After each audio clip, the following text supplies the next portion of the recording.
Quand Jésus eut terminé sa prière, il partit avec ses disciples et traversa le torrent du Cédron.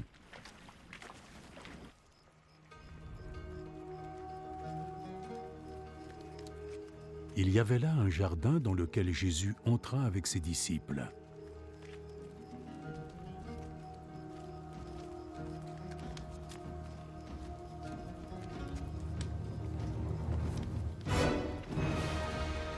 Judas le traître connaissait ce lieu, parce que Jésus et ses disciples s'y étaient souvent réunis.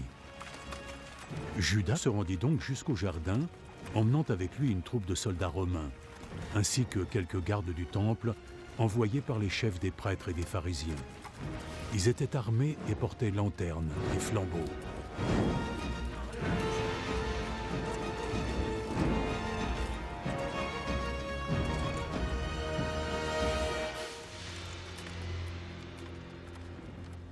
Jésus, qui savait déjà ce qui devait arriver, s'avança vers eux et demanda : « Qui cherchez-vous » ?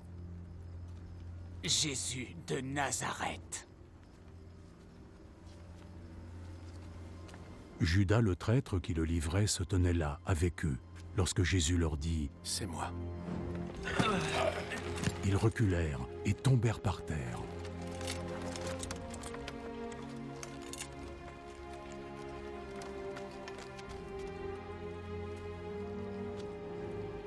De nouveau, Jésus leur demanda : « Qui cherchez-vous » ? Jésus de Nazareth. Je vous ai déjà répondu que c'était moi. Si donc c'est moi que vous cherchez, laissez partir les autres. Il dit cela afin que ce qu'il avait dit se réalise. Père, je n'ai perdu aucun de ceux que tu m'as confiés. Simon-Pierre, qui avait une épée, la tira, frappa le serviteur du grand prêtre et lui coupa l'oreille droite. Ce serviteur s'appelait Malchus. Remets ton épée dans son fourreau. Penses-tu que je vais refuser de boire la coupe de souffrance que mon père m'a servie ?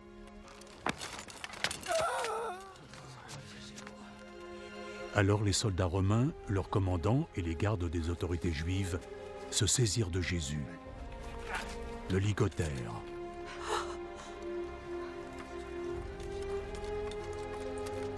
Et l'emmenèrent tout d'abord chez Anne. Anne était le beau-père de Caïphe, qui était grand prêtre cette année-là. Et c'est Caïphe qui avait prévenu les autorités juives qu'il était dans leur intérêt qu'un seul homme meure pour tout le peuple.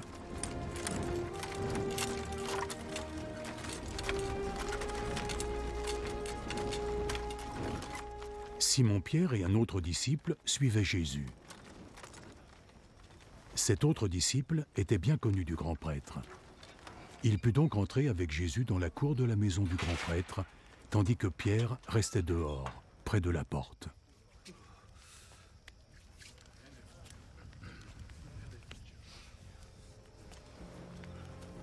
Alors, l'autre disciple ressortit, parla à la femme qui gardait la porte et fit entrer Pierre. N'es-tu pas toi aussi un des disciples de cet homme? Non, je ne le suis pas. Il faisait froid.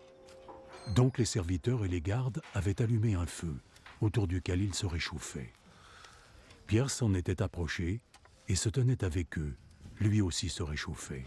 Le grand prêtre interrogea Jésus sur ses disciples et sur son enseignement. Jésus répondit : « J'ai toujours parlé ouvertement à tout le monde. J'ai toujours enseigné dans les synagogues et dans le temple où tous les gens se rassemblaient. Je n'ai jamais rien dit en secret. Pourquoi alors m'interroges-tu? Interroge ceux qui m'ont entendu et demande-leur ce que je leur ai dit. Ils savent ce que j'ai dit. » Comment oses-tu parler de la sorte au grand prêtre? Si j'ai dit quelque chose de mal, dis à tout le monde ici ce que c'était. Mais si tout ce que j'ai dit était juste,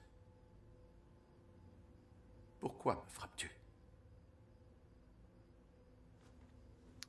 Alors Anne l'envoya, toujours ligoté, à Caïphe le grand prêtre.